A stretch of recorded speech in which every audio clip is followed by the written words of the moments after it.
Welcome back, everybody, to Beyond the Game podcast. I'm your host, Terry, I'm your host, Trey. and we're back to talk some more football. We're going to review last Saturday's games, college and NFL, go over some news for the week, and then we're going to preview this weekend's upcoming matchups between the teams, both college and NFL. With that being said, we're going to go ahead and move into reviewing last Saturday's games. There were a few good games. There were a few bad games. We had how many top 25 teams lose? 4 top 25 teams lose. Four week top two. 25 teams lose, which is weird at the beginning of the season. But I mean, it's the new scheduling with how everybody's scheduling these top 25 matchups to get that strength of schedule going, so it makes them more competitive toward the end of the year for strength of schedule when they're talking about college football playoff, I guess. Yeah, of that, there was only one that was kind of unexpected. Michigan was truly untested, and going on the road to Oklahoma. Their coaching style has got to change this year. Kind of looks like more plays to not lose rather than plays to win. I don't think they had a successful pass down the field longer than 10 yards the whole game. They just ran the ball. Yeah, Bryce Underwood, who is supposed to be this phenomenal quarterback that Michigan has recruited, was 9 for 24 for 142 yards. That is a 40.2 QBR. Yeah. I mean, that's just ridiculous. Now they did rush the ball. I mean, Justice Haynes had 19 carries, 125 yards, average 6 yards a carry with 1 touchdown. His longest coming on a 75-yard scamper. But outside of that, that was the only offense that Michigan had. Donovan McCulley had 3 receptions for 91 yards. I mean, that's just not going to cut it. The thing is what's really the point of paying $5 million for a quarterback that you're just going to handcuff and not allow to throw the ball down the field? Yeah, you cannot come in and play against these Power 5 schools and not stretch the ball down the field. I mean, if you get one-dimensional or if you get handcuffed in your play calling and all you're doing are calling screens and short passes, they are going to dial that defensive line and those linebackers up, and they're going to come and they're going to knock the snot out of you. I mean, it's just ridiculous. And on the opposite side, John Mater for Oklahoma, 21 for 34, 270 yards, 1 touchdown, 1 interception, 79.2 QBR. He also had 74 yards rushing. He was Oklahoma's offense. Javante Barnes had 6 carries for 24 yards, and Torrey Blaylock had 9 carries for 24 yards. So, granted, their quarterback is good, Oklahoma, but you need to take some of that pressure off of him because he is not going to survive an SEC schedule throwing that much and running that much. Yeah, it's typical Oklahoma, though. Ever since Mayfield was there, they've been typical pass heavy. They're going to spread you out on defense and make you cover their top wide receivers. I don't see that coaching style changing anytime soon at Oklahoma. And what you've seen now, the traditional run defense in the SEC is kind of going away to more of a West Coast spread defense. We want you to throw the ball. Where you lack there is if you do not have a pass rush. Yeah. Michigan's pass rush looked to be non-existent that entire game. I didn't watch any of that game. I just saw a few highlights, which, of course, most of the highlights came from the Oklahoma side. But a lot of people were talking about the question marks on Michigan's defense and their question marks on their offense. Again, you bring in a guy like Underwood and then you don't open him up. It just doesn't make much sense from a coaching standpoint. And I don't know if you've seen it yet or not, but that Michigan locker room might have problems. There is a video circulating this week of Underwood basically in a very heated exchange with one of his teammates on the sideline. Yeah, I did see that. That's a spark you want to see out of a freshman QB, but also at week 2, you don't really want to see your team arguing on the sideline. No, you want that to be from a leadership standpoint, not from a frustration or anger standpoint. And he has a valid frustration. Like, you pay me all this money, you bring me here. You know, I grew up in high school throwing the football. Mm-hmm. Let me throw it. Mm-hmm. Jumping into the top 25, Ohio State played Grambling. No issue there. They actually beat them 70-0. Yeah. That's kind of one of those warm-up games for them. Mm-hmm. Moving on to Penn State, they played FIU. Still 34-0 warm-up game. What I am surprised to see is LSU looked to struggle with Louisiana Tech. They only won 23-7.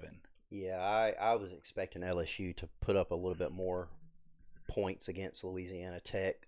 Louisiana Tech being in the American Conference, Group of Five school. And don't get me wrong, they're a good school for what they are.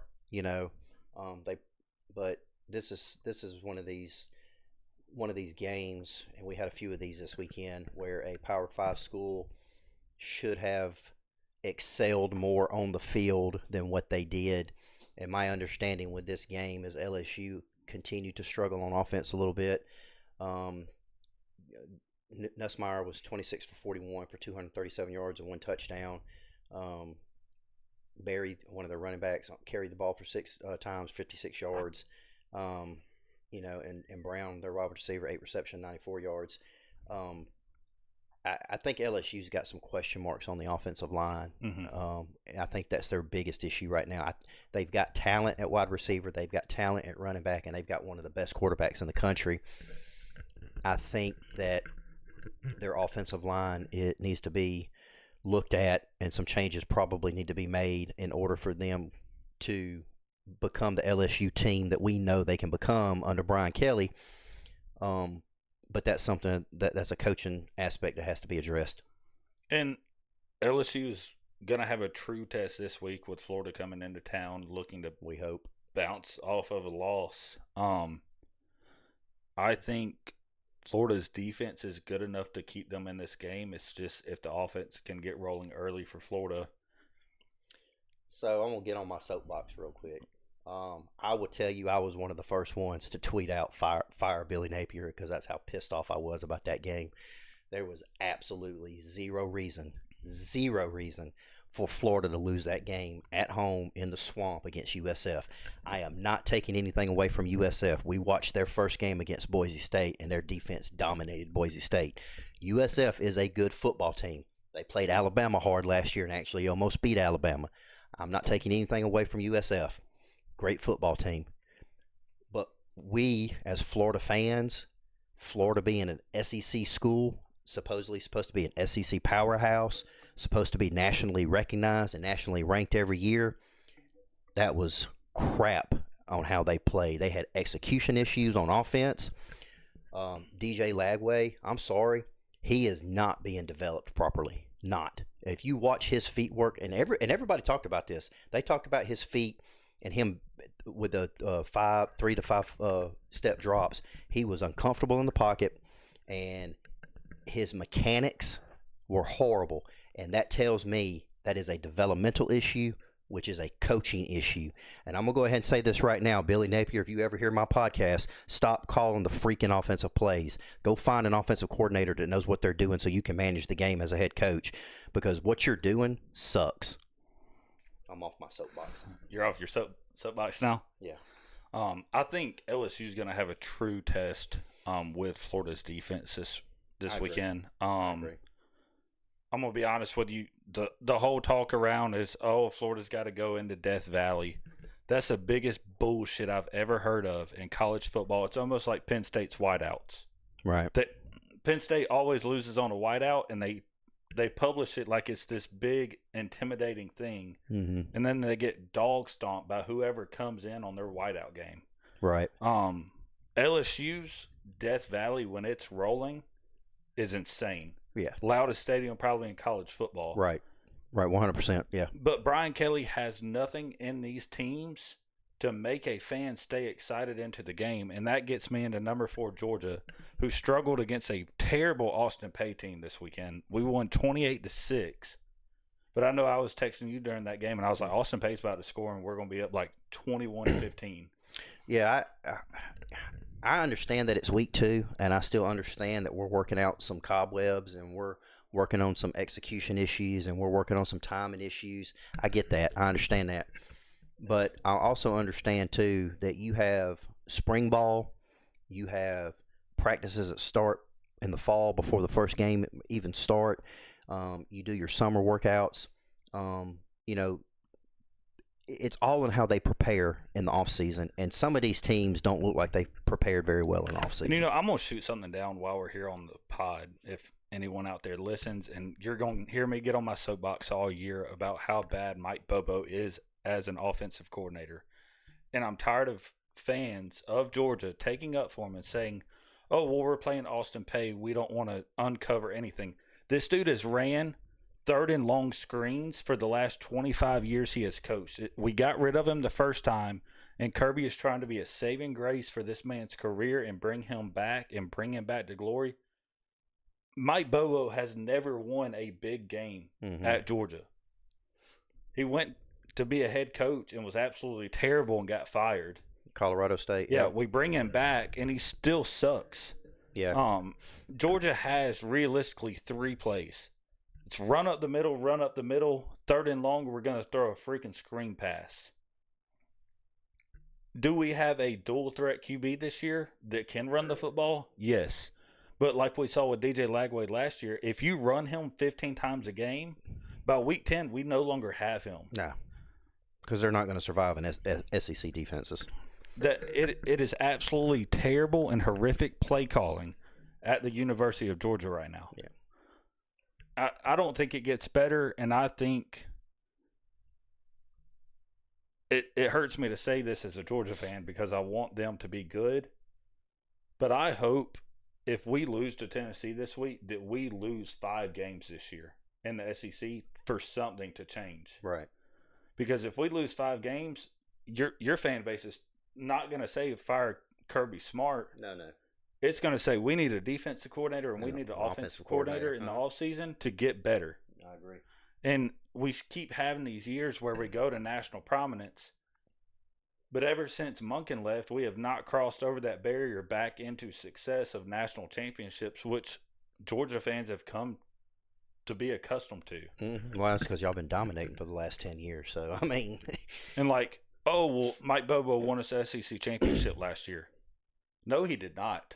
Our defense won us an SEC championship last year. Yeah.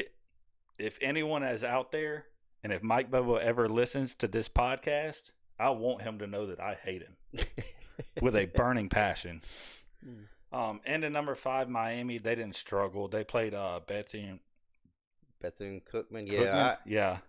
The only thing I can hope for, they got USF this weekend, and the only thing I can hope for is that USF will beat Miami. Or keep it close. And that way, at least it'll shed a little bit of positivity on the Florida loss. I will say, if USF goes down to Miami, beats Miami, they are a top 10 football team in the college football, in all of college football. Yeah, I agree. That is an extremely good team that is fast around the edges. They play hard-nosed defense. They're able to keep you in the game long enough where they just wear you down. Yeah, their I will defense say is something different. I will say this week, though, it has tended to be a lack of discipline on Florida in big-time moments in games. You had Shoegate versus LSU, which costed Florida a win. Yep. And this week goes into spitting on a player on a drive that could lose you the game. And to piggyback off that real quick, Florida should kick that individual off the team. There is no place in college sports for that. There's no place in the NFL for that. We had the incident we'll talk about earlier, or with Dallas and Philadelphia when they played, with people spitting on each other. It's just there's no place for that in any sports. You're sending the wrong message to young kids, making them think that's okay, and it's not. I mean, be an adult. You're an adult, and if you're not an adult, then you don't need to be doing what you're doing. You don't need to be playing football. So go find something else to do. I think our production manager has something to say on that as well. Yeah, just kick number 90 off the team. Yep, there you go. There we go. Yep, coming in from the skies above, production manager Gabe. So moving on, let's see. Oregon handled Oklahoma State. I thought that game was going to be a little bit closer than what it was, 69-3. Ducks are on a typical roll like they normally are. Dan Lanning's got that team going. Texas played San Jose State 38-7. Figured that was going to be a little bit more scoring there on Texas's part, but they looked a little bit better than what they looked in Week 1 against Ohio State. So Texas looks horrible again this week. There are reports coming out that Arch Manning may be hurt and playing through it. Sarkisian kind of played dumb to it to the media the other day of, oh, well, how do you know, blah, blah, blah. Well, I mean, something's going on because it's evident in the play calling. Yes. Especially with the Ohio State game and then last week with San Jose State. So, and that's kind of what happens when I feel like Texas has put all their eggs in one basket of Arch Manning being great. mm-hmm. There's no other choice but for him to play. Like, if he's out, watch their season. Yeah, because I don't know who their backup quarterback is. So he has no national recognition to me. Some senior, well, it's a senior guy, but I don't know who. I can't remember who it was. And to Troy versus Clemson. Clemson actually had a huge scare in this game. Yes, I know the final score says 27-16, but Troy led all the way up until just about the end of the third quarter of that game. Yeah. And Clemson's really only saving grace was depth. Well, Troy scored 16 points in the first half. Clemson only scored 3 points in the first half. And then they scored 17 in the third quarter, then 7 in the fourth quarter. So, yeah, Clemson's got some issues on their own, too, that need to be hashed out. The next one, South Carolina State, 38-10. I kind of saw this being typical. South Carolina's not the type of team to run up a score. Mm-hmm. They're more so worried about development. Mm-hmm. Lenore Sellers threw for 11 for 19 for 128 yards with 1 TD. That's not, and it's the biggest thing about learning the SEC and teams in the SEC. We're not coaching you to be a Heisman candidate. No. We're not coaching you to win Heisman. We're trying to keep you healthy for the whole year. Mm-hmm. Our main thing is winning a national championship or making the college football playoffs. Mm-hmm. Which I think if South Carolina makes the college football playoffs this year, it does a huge momentum change for that program. I agree, yes. Into number 11, Illinois versus Duke. Illinois had no problem, 45-19. Into number 12 is the first top 25 team that suffered a loss week 2. Arizona State, Mississippi State. That was a good game, by the way. I think Mississippi State is starting to turn around that program. We'll see when they get an SEC play, but they looked good on that last drive. They looked good on defense. So, shaping their quarterback, 19 for 33, 279 yards and 3 touchdowns. They also had a Brown running back, 18 carries, 110 yards. And then Thompson, six receptions, 133 yards and 2 touchdowns. So offensively, they're doing what Jeff Lebby wants to do with his spread offense. And defensively, it looks like they're doing what they want to do as well. Did you watch the last drive of that game? I did not. Absolute no. dot. So, yeah, I was still fuming from the South Florida loss at that point. And to number 13, Florida suffers a home loss to USF. Yeah, I'll leave that alone. Which may be a good football team. You know, I think they lose that game if the spitting incident doesn't happen. Kind of had a borderline pass interference call that kept the drive alive. Mm-hmm. But that's part of the game. You may get a bad call as pass interference, but you still got to stay in the game. But for someone to have the lack of discipline and the lack of game knowledge to lose your team the game, Florida was going to go down in the rankings no matter what this week. Mm-hmm. But that's a huge difference in being 2-0 and 1-1. Oh, yeah, especially going into LSU. Yeah. And Florida has the potential to go 0-4 over the next 4 weeks, realistically. We're looking at I mean, we got the toughest schedule in the country this year again. And real quick, offensively with Florida, Billy Napier, if you ever listen, if anybody's listening and they get in Billy Napier's ear, run the ball. We got 3 great running backs. You got 5 great receivers, and you got a quarterback.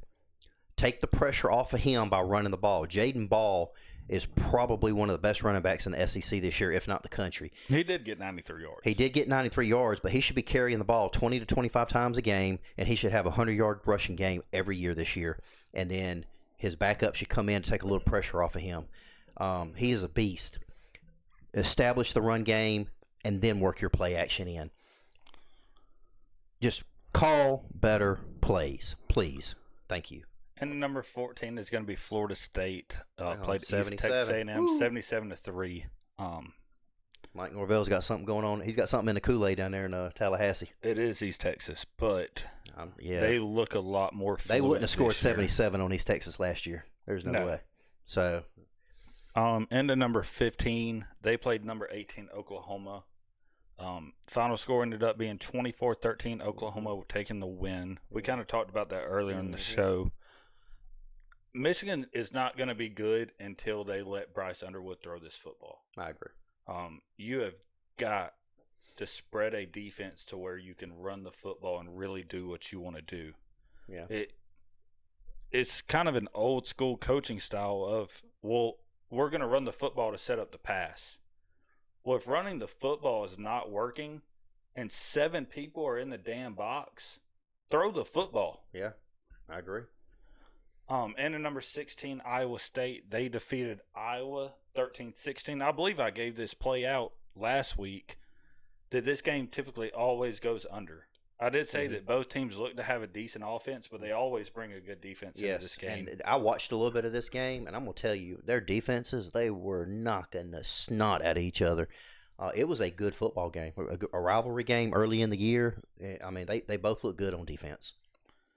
And then into number 17, SMU falls to Baylor. Me and you talked last week. Baylor looked good against Auburn. They did. They had some calls that just didn't go their way. Yeah. And they did go into overtime to get this win. So I tell you who I was kind of shocked by that struggled this weekend was Texas A&M versus Utah State. Final score is 44-22. Texas A&M has a lot to work on. Yeah, their offense doesn't look fluid. I know they're up big, but they gave up some crucial drives at the end of the game, and I'm not aware if they put in third and second stringers. Yeah, but even as a second or third stringer in the SEC, you're one play away from it being your number that's called. Yeah, you should look to these types of games. I can go get developed. I can put something on film. And the way the transfer portal is now, if you're not happy being at Texas A&M, go put film up that makes other teams reach out to you to pull you. That's what you should look at that moment as, instead of, oh, we're up big, I get to come out here and celebrate, I'm playing, all that hoopla. Yeah. Number 20, Ole Miss beats Kentucky 30-23. I was kind of pissed off at this game for other reasons, for the fact that Lane Kiffin calls a timeout with 8 seconds to go and allows Kentucky to kick a field goal to cover the betting odds. And then walks on the field in a post-game conference and says, sorry, sports bettor, we didn't cover 7.5. Stupid. That's Lane Kiffin for you. So Austin Simmons was 13 for 24 for 235, excuse me.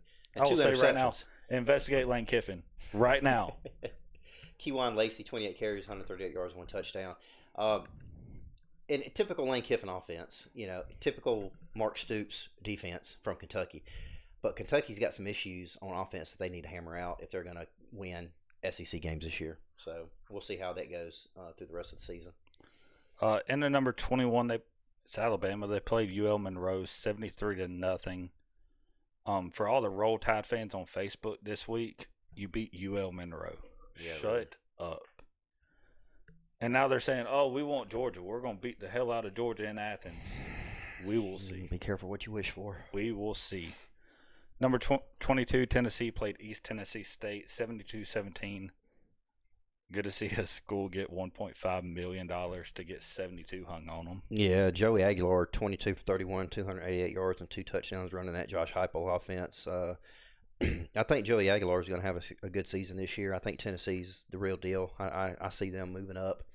I think those are going to be some tough games for people to play against Tennessee with that offense. And Tennessee's defense looked good too. They actually got a pretty good defense this year, so we'll see how that goes. Yeah, enter number 23 is going to be Indiana versus Kennesaw State. Indiana won this pretty handedly by 49 points. It was 56-9. Texas Tech, again, put up 62 points on Kent State. And Utah closing out the top 25, won against Cal Poly 63-9. Mm-hmm. With all this being said, and kind of what we've learned through the first 2 weeks, kind of going into some big games this weekend. Yeah, obviously there's some people that's got some stuff they need to work on for this week coming up. Thursday night we got NC State and Wake Forest. Friday night the biggest game is going to be Colorado and Houston. Speaking of Colorado, they're going to start Their third stringer. Their third string quarterback Staub is starting for them. Nobody would think at this point in the season that Colorado would be having a quarterback issue, but apparently they got something going on down there that Coach Sanders has got to get taken care of. So we'll see how that works out for them against a good Houston team, which is 2-0, by the way. Saturday's going to put my biggest theory to the test with Georgia Tech playing Clemson at Georgia Tech. I know earlier in the show I picked Georgia Tech to win the ACC. I think this is their first true test against an ACC team, which has huge standings. Georgia Tech can go into their own house, beat Clemson. I expect Georgia Tech to be ranked at the end of this college football week. I agree. I think this is going to be a close game, but I think that if this is going to be considered an early upset, quote unquote, other than the USF Florida game, Georgia Tech is probably going to do well in this game, I'm hoping. And also on the 12 o'clock slate, we got Alabama and Wisconsin. Alabama's picked by 20.5. I think if Wisconsin's defense can keep them in the game, there's a chance. I think Wisconsin's going to have to control the line of scrimmage, both on the defensive side and the offensive side, and they're going to have to run the ball in order to open up their passing game. And I think if they can do that, I think they got a good chance to keep this close and give them an opportunity to win this game. But we'll see how Alabama does against. Realistically, Alabama should be 2-0 is what everybody was thinking. Yeah. But Florida State came out and punched them in the mouth. So Wisconsin fans, if you're listening, tell your team to punch Alabama in the mouth, and they're probably not going to respond very well.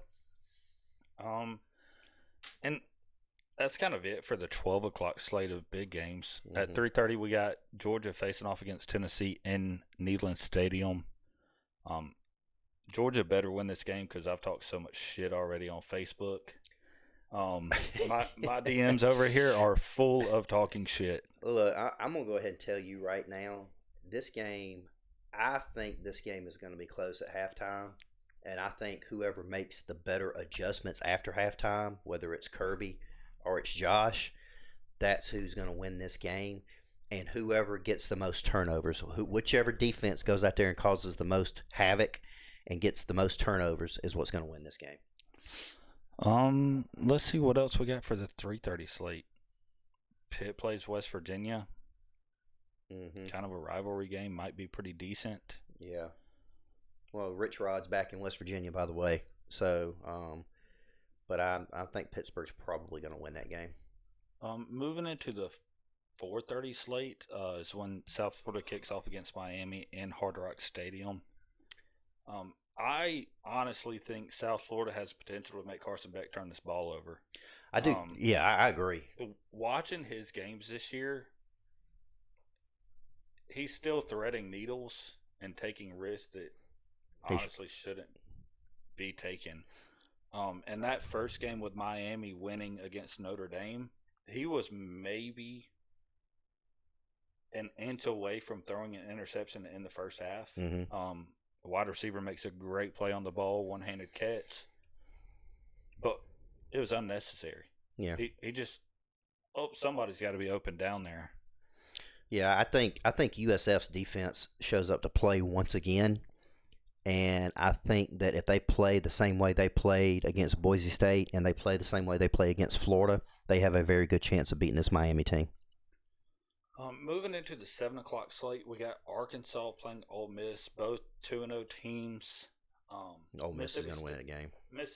Ole Miss is picked by -7.5. Yeah.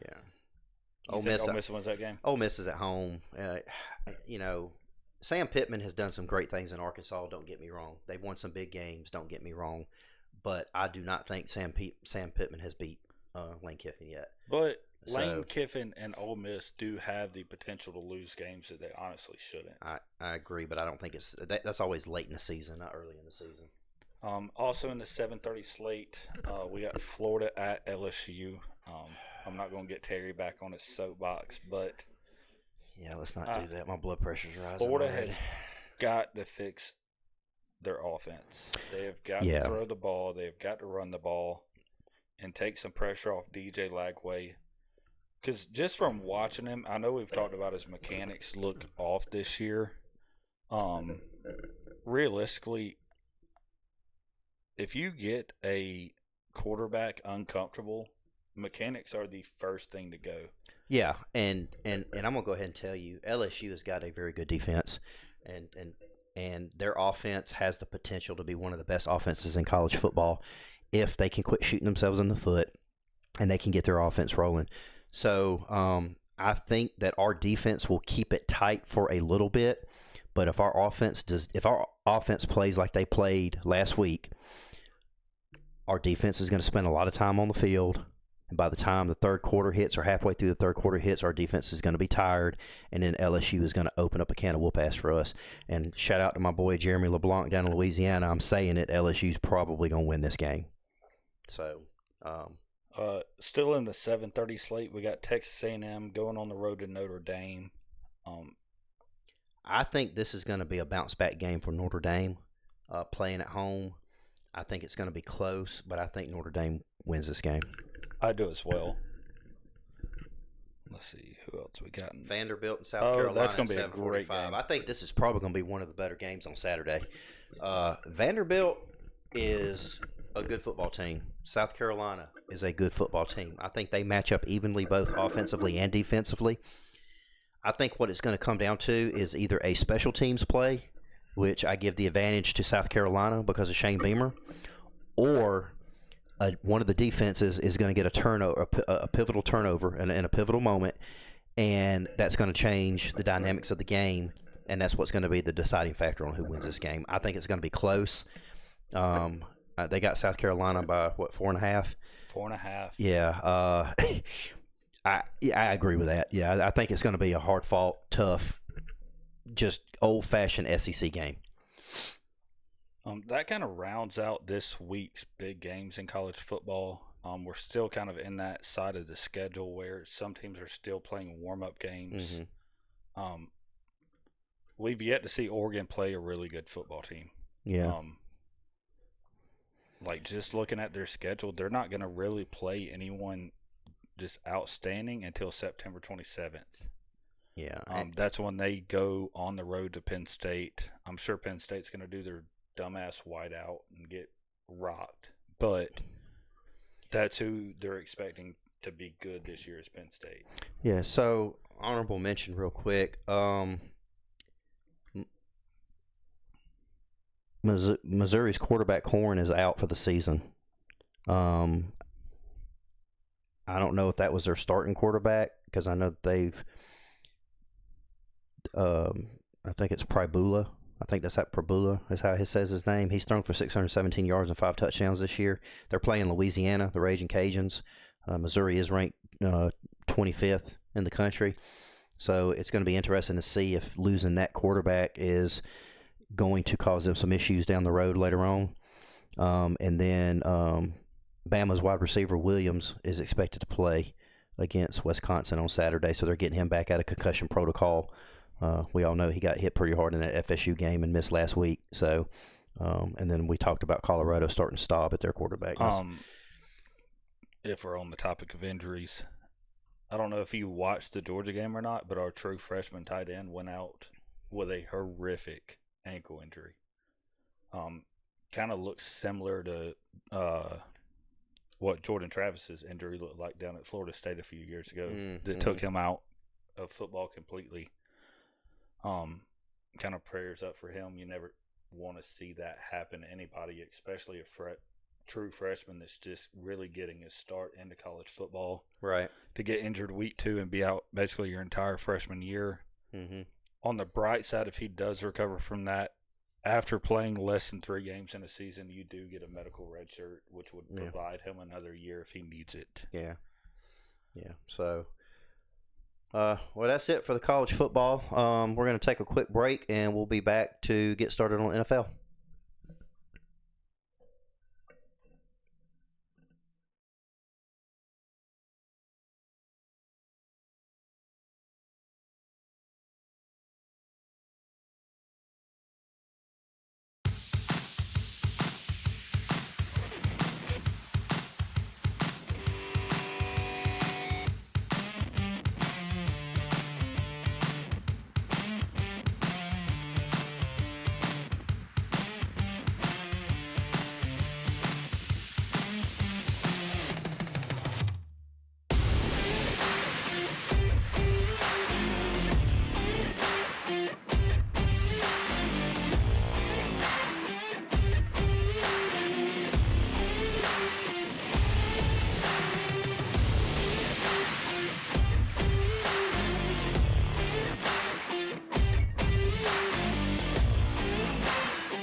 Talk about the Chiefs and them.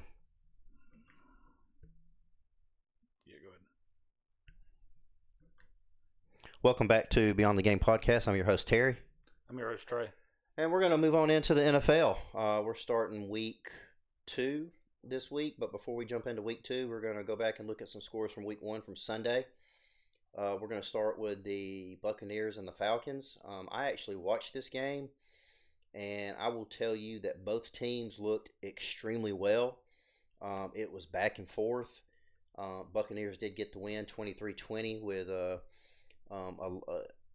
good late in the game drive to get the field goal. But I'm going to go ahead and tell you, Michael Penix looked good for Atlanta. 27-42, 298 yards, 1 touchdown. Baker Mayfield doing Baker Mayfield things like he normally does. 17 for 32, 167 yards, 3 touchdowns.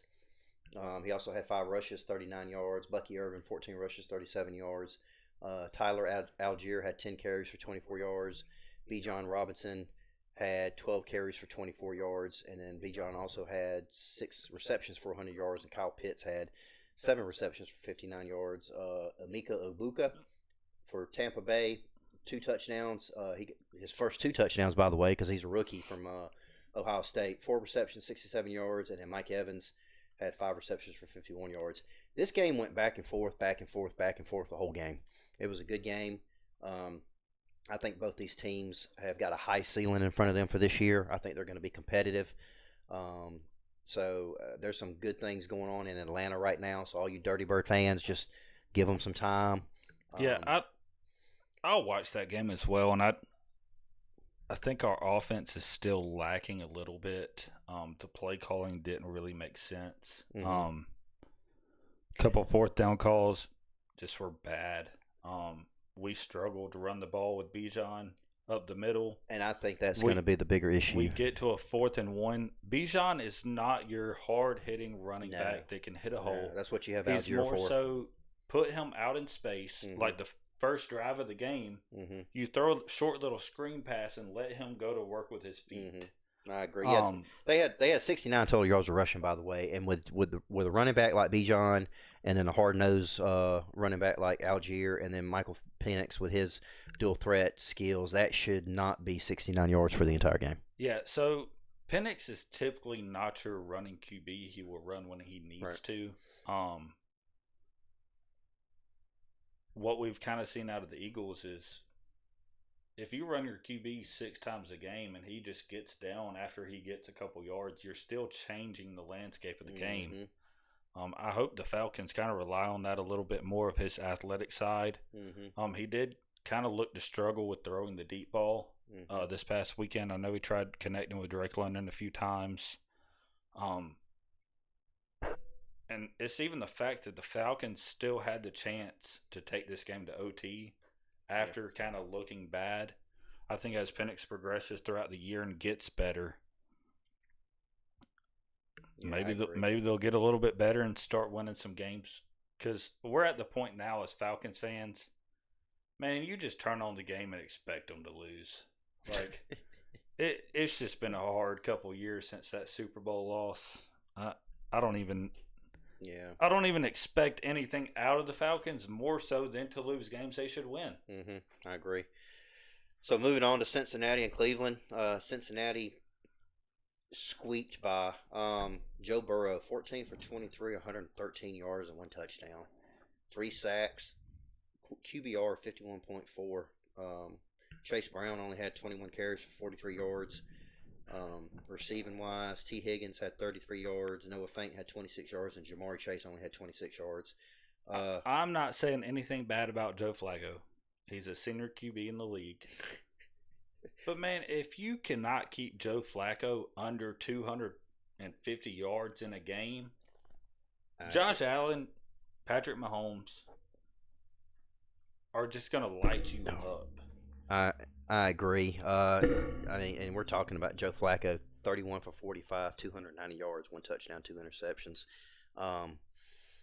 And I will speak on this game as well. The Bengals still have a huge offensive line issue that they need fixed. Yeah. Same, me and you text about the Falcons a little bit on Sunday. Our offensive line and the Bengals both look like Swiss cheese. Yeah, I agree. There is no controlling the line of scrimmage right now. No. Moving into the Dolphins-Colts games, I kind of expected this. I told you last week, Danny Dimes with a chance to basically reestablish his career. 22 for 29, 272 yards and 1 touchdown, and he had 7 rushes for 26 yards, along with Jonathan Taylor, who rushed for 18 carries, 71 yards. And then receiving wise, I tell you, man, he distributed the ball. Michael Pittman Jr., 6 receptions, 80 yards. Tyler Warren, 7 receptions, 76 yards. Alec Pierce had 1 reception for 36. Jonathan Taylor had 3 receptions for 27. I mean, Daniel Jones looked like a totally different quarterback and a totally different person. And it was good to see that. On the Miami side, typical Tua struggles, 14 for 23, 114 yards, 1 interception, or 1 touchdown, 2 interceptions. Miami had 0 rushing. Tyreek Hill had 4 receptions, 40 yards. Jalen Waddle had 4 receptions, 30 yards. Washington's got some issues that they need to fix. And I'm going to go ahead and tell you it's starting with their quarterback. And, I mean, they did bring in Zach Wilson at some point, and he was only 5 for 8 for 32 yards. So, Tua got sacked 3 times for 13 yards. Which, if you're going to have QB struggles, this is the year to have it. Yeah. This draft class coming up is going to be QB heavy. Yeah. And wide receiver heavy, and gives you an opportunity to basically retry your franchise QB. Looking into the next game, I was kind of happy to see this. The Raiders beat the Patriots 20-13. Geno Smith threw 24 for 34 with 362 yards and 1 TD. Ashton Genty gets his first NFL touchdown this weekend. Had 19 carries for 38 yards. Butte for New England actually had 103 yards on 6 receptions for the Patriots. Right. I think me and you both predicted this last week on the show as well, that the Raiders were going to walk away with this game. Yeah, I mean, they got Brock Bowers involved too. He had 5 receptions for 103 yards. You know, Drake May for New England, good day, 30 for 46, 287 yards, 1 touchdown, 1 interception. He did get sacked 4 times for 11 yards. Trayvon Henderson ran the ball 5 times for 27 yards. I think the consensus across the board here, Pete Carroll, give the ball to Ashton Genty. 19 times for 38 yards. He needs to be carrying that ball 25 times a game, and his offensive line needs to block for him up and him small. He needs to be averaging 60, 70 yards a game, taking some of that pressure off of Geno Smith. But I mean, overall, both teams look okay. But Las Vegas did get this win, and that's good for them. They And needed which that. I know with Genty being a rookie, we say this every year. It's going to take him some time to build up to the speed of the NFL. Hmm. That maybe in college you have a second to see a hole and hit it. In the Hmm. NFL, you have half a second. Hmm. I look for him to continue to grow throughout the season, and maybe get to that 60 to 80 yard game, like threshold a game. Right. The Cardinals walk away with a win over the Saints, 20-13. Yeah, Spencer Rattler got his first start, 27-46, 214 yards. He did get sacked one time. Alvin Kamara, 11 carries for 45 yards. Spencer Rattler ran the ball 4 times for 29 yards. Juwan Johnson, 8 receptions, 76 yards. Chris Olave, 7 receptions, 54 yards. Um, Kyler Murray, 21 for 29, 163 yards and 2 touchdowns. Efficient. Trey Benson ran the ball, 8 carries, 69 yards, and James Conner, 12 carries for 39 yards. Marvin Harrison Jr., 5 receptions for 71 yards. Trey McBride, 6 receptions for 61 yards. So they got the ball to who they needed to get the ball to in order to get that win over New Orleans in the Superdome. Into the next game, I know one of our basically guests that'll be on later in the show is happy about this one. Steelers beat the Jets 34-32. Steelers defense makes Justin Fields look like a Pro Bowler. Jets defense makes Aaron Rodgers look like in his prime again. Mm-hmm. Terrible defensive game, but both offenses look to be clicking. And who else would you rather put the ball in the hands of than Aaron Rodgers late in the game to win it? Yeah, 22 for 30 for 244 yards and 4 touchdowns. I mean, that's vintage Aaron Rodgers. Justin Fields wasn't bad, 16 for 22, 218 yards and 1 touchdown. They had a good rushing attack with Brees Hall, 19 carries, 107 yards. Justin Fields ran the ball 12 times for 48 yards, 2 touchdowns. Pittsburgh needs to find a little bit more of a rushing game. Jalen Warren, 11 carries, 37 yards, and Kenneth Gainwell, 7 carries for 19 yards. Aaron Rodgers did get sacked one time, I believe. 4 sacks. He got sacked 4 times for 26 yards. So the good news for him, though, DK Metcalf showed out, four receptions, 83 yards. Calvin Austin, a third, 4 receptions, 70 yards. And then Garrett Wilson for New York, 7 receptions, 95 yards, and Brees Hall for 2 receptions, 38 yards. I mean, both quarterbacks distributed the ball. Both teams look good. I think the Jets have got a quarterback in Justin Fields. I think he's in the good system now. That's gonna showcase his talent. But you just got to get some things to go your way, and that's gonna come. So Jets fans, hang in there. Y'all just be patient. With that being said, we're going to move on to Washington and the Giants. So Russell Wilson started for New York, 17 for 37, 168 yards, no touchdowns, no interceptions. Russell Wilson also ran the ball for 8 carries, 44 yards. Tyrone Tracy Jr., 10 carries for 24 yards. Not a good outing for Cam Skattebo, two carries for -3 yards. Reception wise, Malik Neighbors, who was questionable with the injury, he actually did play, 5 receptions for 71 yards, and Wendell Robinson for six receptions, 55 yards. I don't know if Russell Wilson is going to continue to start for New York. No. Jaden Daniels for Washington, 19 for 30, 233 touchdown. He also carried the ball 11 times, 68 yards. Ja'Cory Krosky Merritt, 10 carries for 82 yards for Washington. Washington looked good. Debo Samuel, 7 receptions, 77 yards. Chris Moore, 1 reception, 34 yards. Terry McLaurin, 2 receptions, 27 yards. And Zach Ertz, 3 receptions, 26 yards. Washington's going to be a team to beat this year, I think.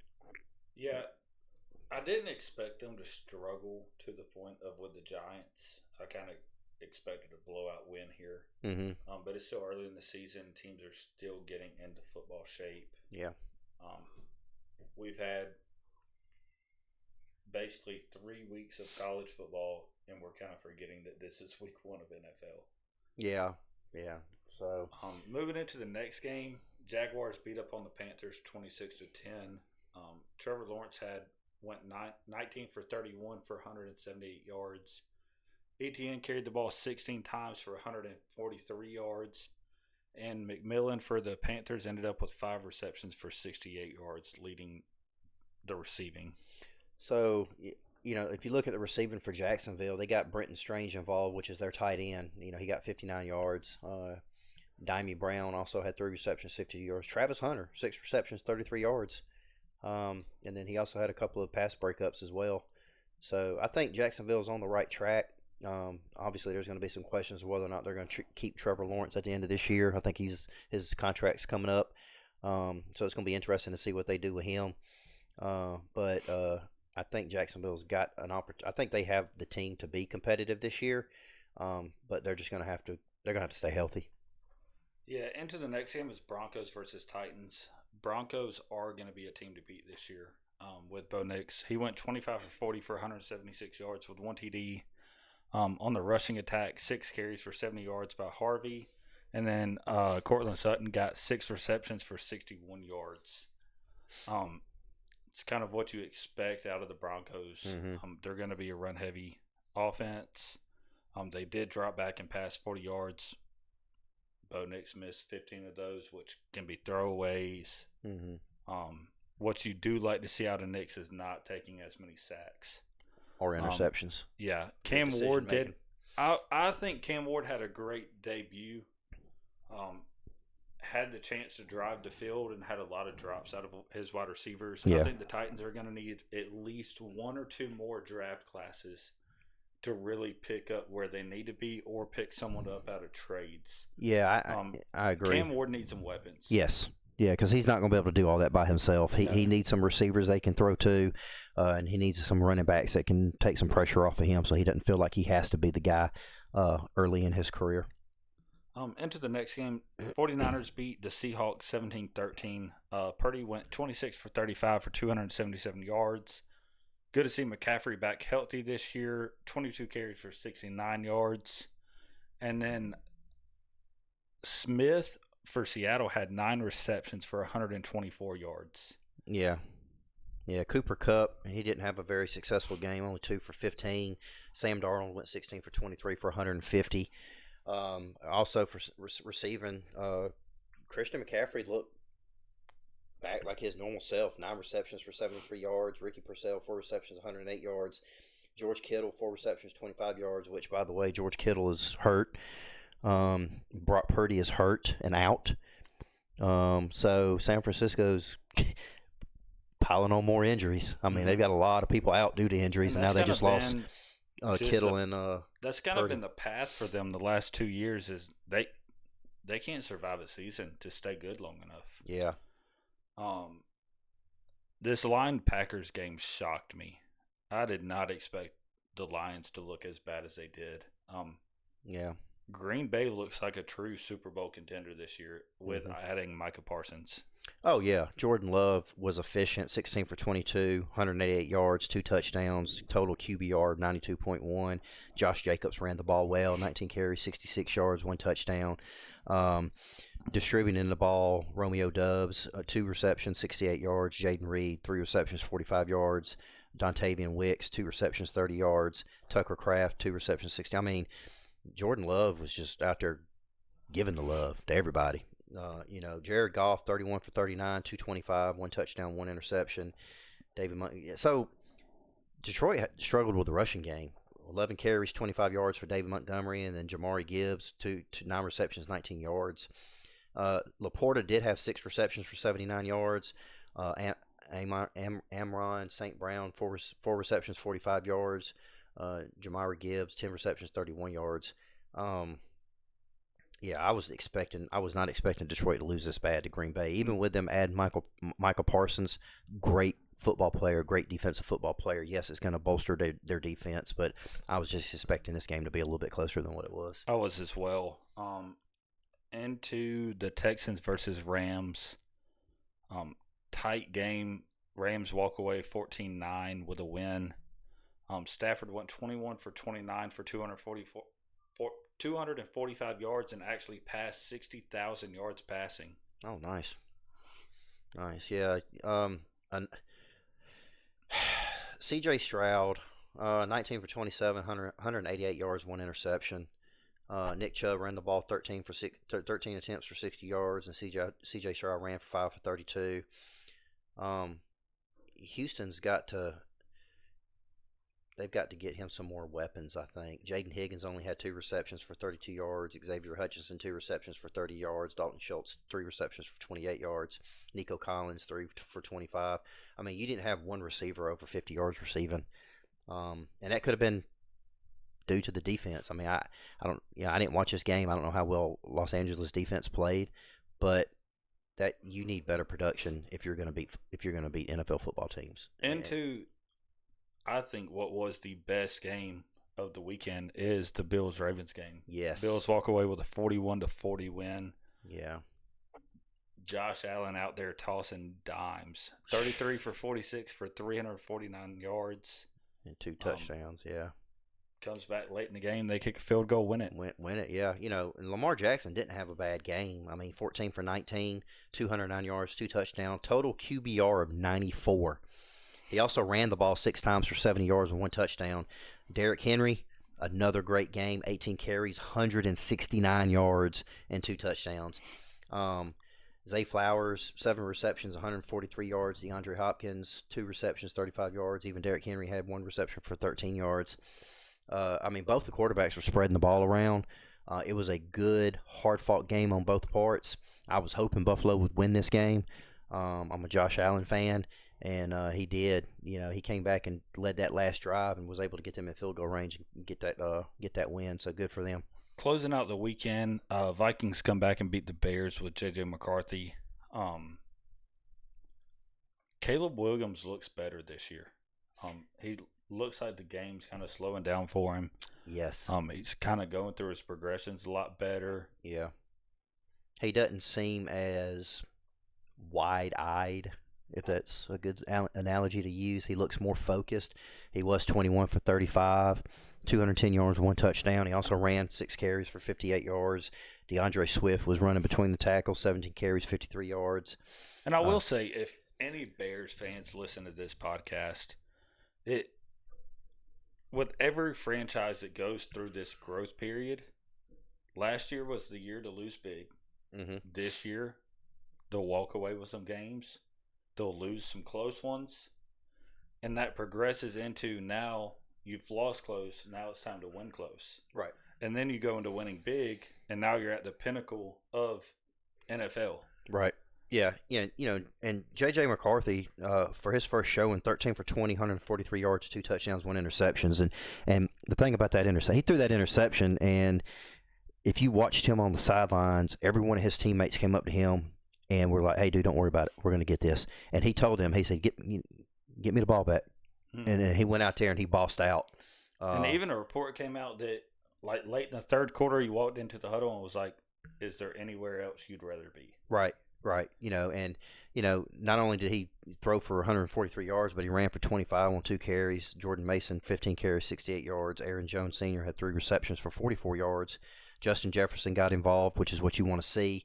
4 receptions for 44 yards and a touchdown. So I think this Minnesota team has got nowhere to go but up unless they shoot themselves in the foot. Mm-hmm.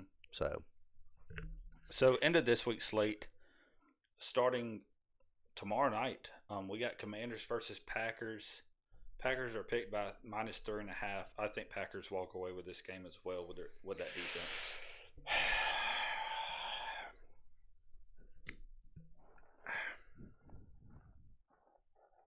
I think Washington's got a good opportunity to win this game, but I think beating Green Bay at home on Lambeau Field with the addition of Micah Parsons is going to be extremely difficult, but not impossible. They're going to have to play a mistake-free game. They're going to have to protect Jalen Daniels, and they're going to have to get the run game going to slow down that pass rush. Mm-hmm. Starting on Sunday, we got the Jaguars and Bengals. Bengals are picked by 3.5. I couldn't give you a read on this game. But both teams look terrible. Yeah, I'm a Jags fan. That's who I want. That's who I want to win. But I mean, anytime you play against Joe Burrow and the Bengals, you never know what you're going to get. this has the potential to be an extremely low-scoring game, or this has the potential to be a shootout, depending on what quarterbacks show up for the day. So I'm with you. I don't know. I'd like to see Jacksonville win because, like I said, I'm a Jags fan, but I just don't know. Also, in the 1 o'clock slate, we got the Giants and the Cowboys. Cowboys are looking for a bounce-back win after losing to the Eagles. Kind of one of those things that's Dallas should win this game. They should, but I just don't know. I think Jackson Dart is going to have to start at some point for New York to give them a legitimate better opportunity to win some football games. I know he wants to play. There was video of him on the sidelines in their loss, trying to get everybody motivated, but playing the Cowboys in Arlington, if Jackson Dart does not get an opportunity to play, then I think the Cowboys get one at home. And then Lions play the Bears. Lions get a bounce-back win this week. Yeah, I think Detroit will win this game because they're at home. I think Jared Goff's going to come out and they're going to control the ball game. I think they're going to slow down a little bit. I think the Lions' defense is going to give Caleb Williams some issues. So I see the Lions winning that one too. Next game up is Rams versus Titans. Cam Ward's having a hell of a schedule to start his rookie year off with. He is, but I'm gonna go ahead and tell you, I think Matthew Stafford and the Rams go off on the Titans. I think Stafford's gonna have a good stat game. I just don't think the Titans defense is gonna be able to stop LA's offense. I'm picking LA to win that game. Next up, Dolphins Patriots. Still can't get a read on that game. I'm going to go ahead and tell you, I think Patriots win that game with Drake May, better quarterback. I'm sorry. He's going to be the better quarterback play, and whoever has a better quarterback play is going to win that game. I think that's going to be Vrabel's first win as a Patriots head coach, and I think Miami goes 0-2, and then they're going to start looking at their quarterback. 49ers play Saints this weekend. Like you kind of said earlier, Purdy's hurt, Kittle's hurt. We should not be talking about injuries on week 2.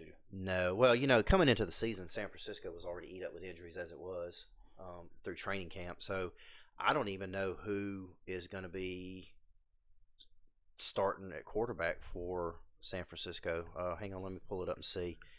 I don't even know who their backup is. I can't remember. Let's see. Depth chart. Mac Jones. Okay, so everybody remembers Mac Jones from his Alabama's day. He is a game manager. So I think what you're going to see is a lot of Christian McCaffrey, Brian Robinson Jr. I think also what you're going to see is him throwing a lot of screens to Ricky Purcell.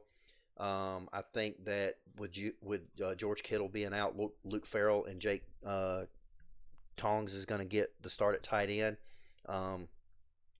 It's not impossible for San Francisco to win this game. I just think that Mac Jones is going to have to go in there and he's going to have to manage the game and not make any mistakes. Bills play Jets this weekend. Jets go 2-0. Bills go 2-0. Yeah. Oh, I think Josh Allen's going to go off. I think the Jets will score. I think they will look good at times, but I think the Bills' defense is eventually going to lock them down after adjustments, and I see the Bills go 2-0. Also, Seahawks play Steelers. Seahawks go 1-1. Steelers go down to 1-1. You think so? It is picked by 2.5. I think Seahawks walk away with this game. I'm going with Pittsburgh just because I think their defense is a lot better than Seattle's right now. I think blowout game of the week is what's expected is Ravens versus Browns. Oh yeah. Yeah.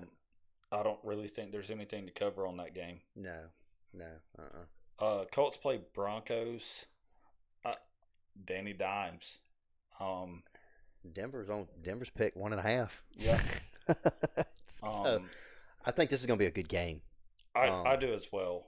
I'm actually probably going to try to watch this game. And I think that it's going to be close. It's going to be a close game. Panthers play Cardinals. Still 2 poverty franchises in the NFL playing. Hard to get a read on that. Arizona is picked by 6.5. I'll go with Arizona just because they're playing at home. Yeah, I will say Arizona will win it. That's a long trip. It's going to be a watchable game. Yeah, that's a long trip for Carolina to make all the way out to Arizona. So Yeah, I put it off on jet lag. Cardinals win this game. Biggest game I think in that slate right there is Chiefs and Eagles. Oh, the 425 game on Fox. Yeah, this game is going to be close. I think the Chiefs win this game. I think they bounce back. I do not see them going 0-2 at the start of the season. It's more feasible for Philadelphia to go 1-1 at the start of the season. So I think Mahomes has an extremely good game. I know they have some injuries. Kansas City has some injuries that they have to work through. They lost a receiver when him and Kelsey collided in the end zone. But I think that they'll bounce back. I think they've got enough talent around Mahomes to make up for that spot while he's out on injury. And I say the Chiefs win. Close game. I think Eagles walk away with the win in this game. I think it's time for the dynasty of the Chiefs to start being on the decline. And I look for this year to be the year that we see that. They're going to look to the draft next year, get some weapons back in there for Mahomes. And they're not going to stay down for long. No, not at all. Not with Andy Reid coaching. At 8:20 primetime Sunday Night Football, the Falcons versus Vikings. I think this is going to be a good game. I think J.J. McCarthy is going to come back and have another good game. I think Michael Penix Jr. is going to have a good game. I do think if Atlanta wins this game, or if they're going to win this game, Bijan has got to run the ball for at least 75-plus yards and 15 or more carries. Tyler Algier has got to get the ball at least 10 to 15 times a game, and you've got to get the ball to Kyle Pitts. You got to. I mean, that's the only way that Atlanta's going to be successful. But on the flip side, I think McCarthy has another good game for his second game of the year. I'm not going to make a pick on that game. The Falcons are just the Falcons. I mean, there's nothing more to it. In the 7 o'clock slate for Monday, we have 2 Monday Night Football games. Yes, we do. We got the Buccaneers versus Texans. I look for the Texans to finally get their first win of the season. I don't. I'm picking Tampa Bay. I think Baker Mayfield. I think Tampa Bay's offense is just clicking a lot better than Houston's offense is right now. And then we got the Raiders and the Chargers. Chargers are picked by 3.5. That one's another hard game to pick. I'm going to go with the Raiders just because the Raiders are at home. But I'm going to go ahead and tell you, Gino's going to have another good game. He's going to have to get Brock Bowers involved again. And Ashton Genty is going to have to run the ball for probably 75 to 100 yards. So he's going to have to carry it 20 to 25 times a game. But with all that in mind, we have a great slate of football coming up this weekend, starting on Friday with college football, or Thursday NFL. Friday we got college football, Saturday college football, and into Sunday and Monday. Yeah. So just some quick news in the NFL. Obviously, we touched on this. Purdy, Brock Purdy's out for San Francisco. Unlikely to play. They're saying that he could miss up to multiple weeks. We already know that George Kittle is also out. So that's going to be interesting to see what 49ers do from there. Let's see who.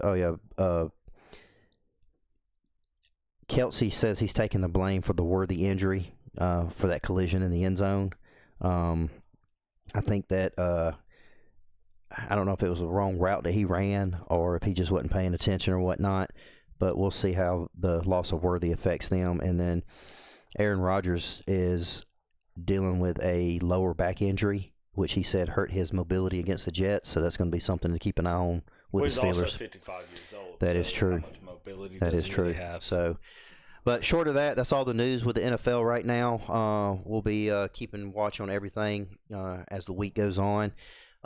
Look for us again to put out another podcast. We're hoping to go live again sometime next week, just due to our work schedules for what we do for a living. Sometimes it just gets in the way, and we also have families that we have to deal with as well. So we're looking to go live again probably sometime next week after the Monday night games. And when we do that, obviously we'll let everybody know. But we want to say thanks for hanging out with us again on Beyond the Game. If this helped you if this episode helps you in any way, please subscribe, review it, and share it with your friends and family and on your social media accounts. Go follow us on Instagram, Facebook. You can email us at beyondthegame6@gmail.com if you got any questions, comments, or concerns. We'll be happy to respond. We typically try to respond within 24 hours, and we will look forward to talking to you guys next week. Thanks again, everybody. Have a good night. Goodbye.